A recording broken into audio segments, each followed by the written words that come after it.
Bonjour Bertrand. Salut Xavier, comment vas-tu? Eh ben écoute, ça va très bien. On se retrouve cette semaine pour parler une nouvelle fois d'agriculture, puisque Ah oui. l'agitation agricole n'est pas terminée. Le salon de l'agriculture arrive, donc il y a encore pas mal d'histoires. D'ailleurs, ça donne l'occasion de reparler d'Agnès Pannier-Runacher, qui est un peu le ministre de l'Agriculture bis maintenant. Donc elle était ministre de l'Énergie à une époque, il n'y a Ouais. pas très longtemps, avant le remaniement dont on a parlé dans une autre vidéo que vous pouvez aller voir sur notre chaîne.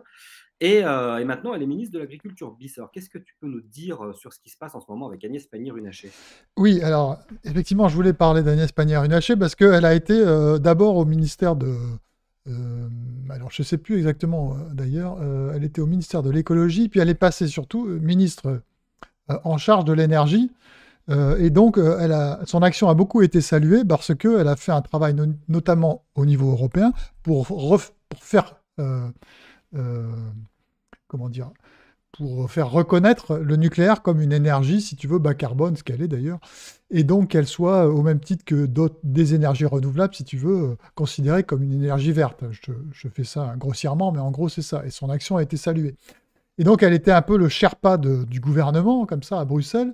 Mais ce qui est fascinant, si tu veux, avec elle, c'est que tout à coup, sur l'énergie, le gouvernement, si tu veux, la lumière est arrivée au gouvernement. C'est-à-dire qu'ils ont compris tout à coup, après avoir défoncé le nucléaire pendant des années, qu'en fait c'était vachement bien et que la France était hyper vertueuse d'un point de vue énergétique grâce au nucléaire. Et donc, en ayant été hyper anti-nucléaire, la France est devenue pro-nucléaire, ce qu'elle n'aurait jamais dû cesser d'être et grâce à l'action notamment de Pannier-Runacher. Et ce qui est rigolo là, c'est qu'elle est maintenant ministre de l'Agriculture bis. C'est fascinant, je crois que c'est la première fois qu'on a deux ministres de l'Agriculture. C'est marrant, je ne sais pas comment il s'appelle le ministre de l'Agriculture. J'ai perdu son nom. Marc Fesneau. Voilà, Marc Fesneau. Alors je ne sais pas comment Marc Fesneau l'a pris, d'être secondé par quelqu'un, mais enfin c'est assez remarquable. Mais ce qui est marrant, si tu veux, c'est qu'elle a été interviewée sur France Info, Pannier-Runacher, et puis elle a dit, alors le journaliste lui parle des pesticides. Et alors, parce que tu sais, on avait parlé la dernière fois des indicateurs de pesticides. Donc tu as l'indicateur français, le NODU, qui était contesté par les agriculteurs et qui préférait un autre indicateur qui est utilisé au niveau européen et qui montre pas du tout la même chose au niveau des pesticides. Et ce qui est rigolo, c'est que dans l'interview, Pannier-Runacher, tout à coup, elle dit mais attendez, il faut qu'on utilise ce nouvel indicateur qui montre en fait qu'on est hyper vertueux, puisque les agriculteurs français ont diminué en fait l'utilisation de pesticides de 32%. C'est ce que montre l'indicateur européen. Or, l'indicateur qui était utilisé jusque-là, c'était le NODU, donc défendu par les ONG environnementales. Et cet indicateur-là montrait qu'il y avait une hausse d'utilisation des pesticides de 3%. Donc tu vois, c'est-à-dire que tout à coup, le gouvernement, mais ce qui est marrant, c'est que ça se fait sous la pression, comme avec le nucléaire, si tu veux, tout à coup, la lumière arrive en haut du gouvernement et il se rend compte que la France n'était pas, nous n'étions pas des tocards en France, mais au contraire qu'on est quand même vachement vertueux parce que les agriculteurs ont diminué de 32% les pesticides. Et mieux que ça, ils ont diminué l'utilisation des pesticides considérés comme les plus dangereux de 93%. Donc c'est énorme si tu veux. Donc ça veut dire qu'il y a eu vachement d'efforts qui ont été faits. Et ça se vérifie quand tu parles avec les agriculteurs et ils te disent tous sur le terrain que ces dernières années, il y a eu vachement de progrès au niveau de l'utilisation des produits phytosanitaires. Donc si tu veux, avec Pannier-Runacher, voilà, le gouvernement se rend compte du jour au lendemain, par la pression, comme pour le nucléaire, à cause d'une révolte paysanne, si tu veux, que finalement, alors que hier on était des nuls, aujourd'hui on est vachement vertueux, tout simplement parce qu'on a on a changé nos lunettes et on a pris un indicateur qui semble quand même s'il a des défauts, plus performant que l'ancien, quoi. Donc les ONG sont évidemment dégoûtées parce que elles, tout ce qui les intéresse, euh, c'est d'être jusqu'au boutiste, quoi. Mais alors, ces ONG, justement, elles sont dégoûtées parce qu'elles sont peut-être un peu moins écoutées qu'avant. Mais alors, pourquoi Macron les invite au salon de l'agriculture? Qu'est-ce qui se passe, en fait, là, en ce moment? Ouais, alors ça c'est fascinant. Alors, on a vécu une journée incroyable, là, on est vendredi. Euh, et donc, oui, d'abord, en fait, je pense que, si tu veux, j'ai écouté quelqu'un qu'on connaît bien à Action Écologie, c'est Jean-Baptiste Moreau, tu sais, qui était un ancien député macroniste et qui est un conseiller du président, en fait, un conseiller de l'ombre, enfin, pas de l'ombre, mais enfin, même, puisque c'est connu. Mais il a dit en fait récemment à la télé que si Macron arrivait au salon de l'agriculture et allait dans les allées, comme ils font tous les présidents, il allait se prendre des beignes, il allait y avoir des problèmes même de sécurité, quoi. Et je pense que c'est pour ça qu'il y a eu cette idée de grand débat, c'est de faire un débat pour désamorcer un peu, tu vois, l'ambiance catastrophique qu'il peut y avoir au début du salon, pour pouvoir apaiser les esprits, tu vois. Et donc il s'est dit, j'ai l'impression, on va faire ce grand débat, comme ça après je pourrais faire mon tour dans le salon. Si j'y vais directement, je vais me prendre des œufs sur la gueule, quoi. Et donc je pense qu'il y a eu ça. Et alors il a invité tout le monde, dont les ONG. Alors évidemment, un débat, ça sert à rien. On n'est pas au débat aujourd'hui. Les enjeux, ils sont connus. Donc aujourd'hui, il faut travailler avec les agriculteurs, avec les parties prenantes, mais il ne faut pas débattre. Je veux dire, le débat, il a déjà eu lieu. Mais donc on comprend pourquoi ce débat a éventuellement été organisé. Mais donc les ONG, alors ce qui est fascinant, c'est que normalement, c'était un débat des acteurs du monde de l'agriculture. Mais pourquoi on invite les ONG dans ce cadre-là? Ce ne sont pas des acteurs du monde de l'agriculture, si tu veux, ou des problèmes agricoles. À la rigueur, si tu invites la grande distribution, là, c'est logique, parce que la grande distribution, elle va distribuer les denrées alimentaires, etc. Et donc là, tu as une logique, parce que tu as des logiques de filière, de la production jusqu'à la consommation, quoi. Donc, mais pourquoi les ONG? Les ONG, aujourd'hui, elles sont plus des parasites du système, disons, que véritablement des acteurs sérieux sur le sujet de l'agriculture, quoi. Donc ils n'auraient jamais dû être invités. Mais ce qui est fascinant, ouais, vas-y. Non, j'allais te rebondir en fait sur la question des conseillers de Macron, puisque tu parlais de Jean-Baptiste Moreau, mais il n'y a pas que lui qui est conseiller de Macron de l'ombre. Certains sont plus douteux, non? Oui, alors c'est ça qu'on a appris. Alors là, c'est vraiment spectaculaire. Parce que donc, il y a eu cette histoire des soulèvements de la Terre. Ils ont osé inviter, paraît-il, les soulèvements de la Terre. Alors, il y a tout un débat pour savoir est-ce que c'est une erreur de communication, comme le dit l'Élysée, ou en fait, est-ce que c'est plus profond que ça, comme disent plusieurs personnes, dont CNews, par exemple, qui avait fait confirmer à l'Élysée que les soulèvements de la Terre étaient bien invités. Et l'Élysée avait dit oui. Le président n'a peur de personne. C'est ce qu'on a dit à CNews. Et donc c'est n'importe quoi. Et donc, la responsabilité pour certains vient en fait des conseillers de l'Élysée, où tu as véritablement la mainmise des ONG, comme d'ailleurs dans le reste de l'État. Et alors, il y a deux conseillers qui sont sur la sellette, on va dire. Alors, d'abord, le premier conseiller, c'est Mathias Ginet. Alors, c'est le conseiller agriculture. Alors, d'abord, si tu regardes un peu son profil, c'est un énarque, il a fait l'ENS aussi.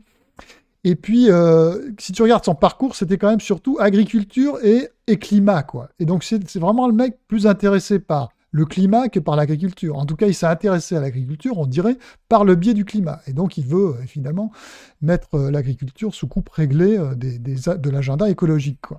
Enfin, c'est comme ça qu'on le comprend.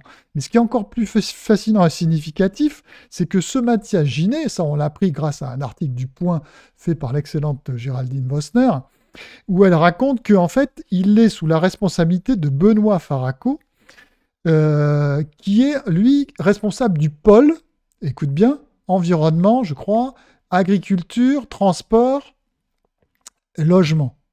Donc, si tu veux, le conseiller agriculture est sous la coupe de quelqu'un qui est dans le pôle environnement, quoi, écologie, si tu veux. Et donc, on comprend aussi donc, pourquoi on en arrive là. Et ce fameux Benoît Faraco, on apprend qu'il était en fait un militant de l'association de l'ONG Action Climat, un truc qui est quand même très, très dur au niveau écologique et il faut bien le dire, très à gauche, et puis qu'il a été le porte-parole de la Fondation Nicolas Hulot. Donc, on comprend un peu mieux peut-être pourquoi les soulèvements de la Terre ainsi que les autres ONG ont été invités. Et tous ces gens-là sont quoi? Sont des petits Pascal Canfin. Pascal Canfin, si tu veux, c'est un député européen, un ancien d'Europe Écologie Les Verts, un ancien des Verts même, avant que ça s'appelle Europe Écologie Les Verts, et qui a fini chez Macron, et qui est aujourd'hui président de la commission environnement du Parlement européen. Et il est connu comme le loup blanc, il est détesté par un certain nombre de personnes, et moi je l'appelle... comment je l'appelle déjà, Pascal Canfin, l'abominable homme de Bruxelles. Parce que vraiment, il a l'agenda écologique, si tu veux, bien ancré, il est vraiment décroissant, si tu veux, et il a énormément d'influence au Parlement européen, comme c'est très connu. Et ce type-là, bien sûr, est un ami de ces deux conseillers de l'Élysée sur l'agriculture, qui sont manifestement sous la coupe, si tu veux, de l'écologie radicale. C'est très très clair. Et ce qui est fou là-dedans, et c'est ça qui me tue, c'est que tu as, quand même un gars sérieux, Jean-Baptiste Moreau. Bon, certains le critiquent parce que c'est un macroniste, etc. Mais bon, et moi, nous, on a discuté avec lui. C'est un type quand même très très bien et qui a des idées assez claires sur l'agriculture et qui n'est pas du tout sous la coupe des ONG. Il conseille apparemment Macron, mais tu vois que c'est lui qui devrait être conseiller à l'Élysée directement et pas ces deux zozos qui apparemment, oui, sont plus là pour défendre les intérêts, comment dire, oui, bah, de la décroissance, si tu veux, que vraiment les intérêts français. Et donc, c'est complètement incroyable ce qui est en train de se passer, parce qu'en fait, c'était sous nos yeux, si tu veux.